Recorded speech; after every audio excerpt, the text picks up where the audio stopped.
seandainya melakukan tindak pidana korupsi dalam masa sulit, dalam masa bencana seperti ini, itu ancaman hukumnya jauh lebih berat.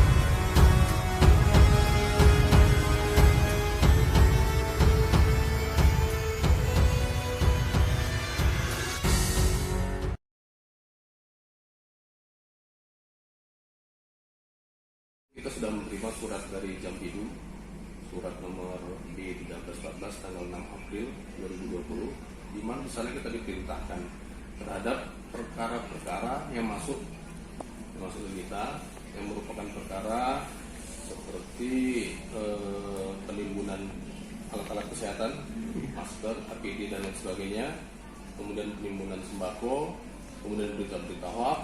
Nah, itu kita diperintahkan untuk mengajukan tuntutan yang semaksimal mungkin. Tadi kita juga diberikan petunjuk oleh Pak Kajati bahwa supaya kita di daerah ini mewaspadai kemungkinan terjadinya penyalahgunaan dalam pemberian bantuan, baik itu bantuan berupa alat kesehatan maupun bantuan sembako, kebutuhan dasar dan lain-lain diberikan kepada rakyat khususnya di kota Solo dan di Kabupaten Solo ini. Itu kita antisipasi. Kita berharap bahwa sekecil apapun bantuan itu benar-benar harus dapat sampai kepada rakyat dan dinikmati oleh rakyat. Karena kita menyadari bahwa saat ini musibah yang terjadi saat ini memang luar biasa, mempunyai dampak ekonomi yang luar biasa, membatasi orang yang biasanya bekerja menjadi tidak bisa bekerja, orang bisa mencari nafkah, bisa kehilangan nafkah. Maka kita akan benar-benar mengawasi supaya berbagai bantuan baik yang dikeluarkan oleh pemerintah daerah maupun dari pemerintah pusat itu betul-betul tepat sasaran.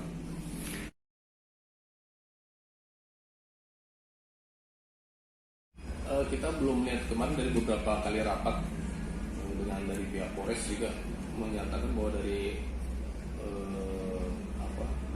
hasil mereka keliling pasar operasi belum ditemukan adanya pihak-pihak yang melakukan penimbunan terhadap sembako. Harga juga masih stabil.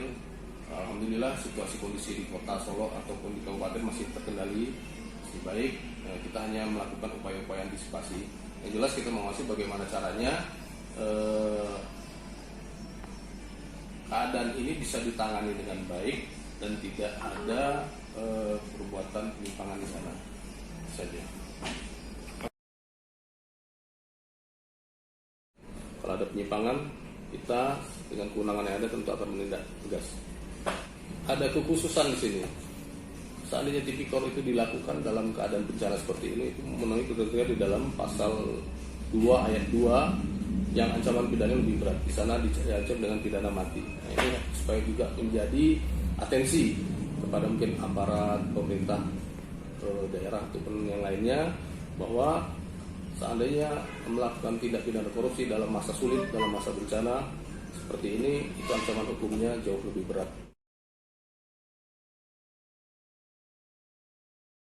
Terhadap petugas yang akan menyalurkan, kami berharap bahwa saluran ini pertama kali sebelum bantuan itu diberikan tentu harus dilakukan verifikasi dulu supaya tepat sasaran.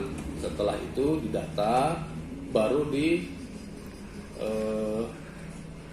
disetujui bantuan yang akan diberikan seperti apa, baru disalurkan. Dan tentunya penyaluran ini harus dilakukan dengan benar, tidak boleh ada pemotongan dalam bentuk apapun dan transparan. Kita harapkan masyarakat semuanya bisa menikmati bantuan, bisa membantu keluar dari kesulitan yang saat ini terjadi, terutama kesulitan ekonomi.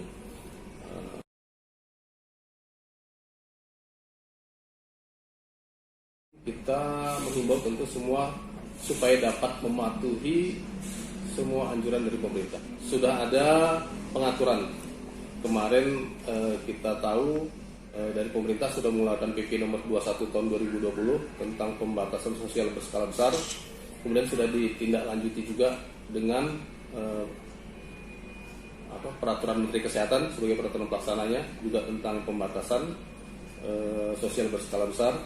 Kemudian juga dari pemerintah kota ataupun pemerintah kabupaten juga sudah mengeluarkan maklumat, yaitu dari Forkopimda.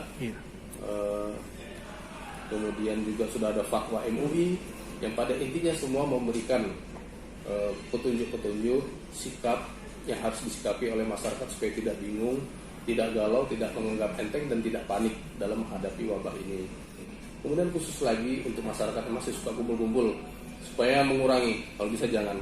Apalagi kemarin sudah berdasarkan rapat terakhir dengan Forkopimda juga sudah tetapkan juga batasan jam malam ya, untuk di kota jam 10, atau di kabupaten jam 9 malam. Nah, untuk yang warga yang berjualan, tentu juga kita tidak bermaksud mematikan perekonomian, tetap silahkan jualan, tapi mungkin bisa dilakukan dengan take away, orang datang beli bawa pulang. Bisa memanfaatkan IT dalam berjualan kan, bisa jual beli online lah sekarang.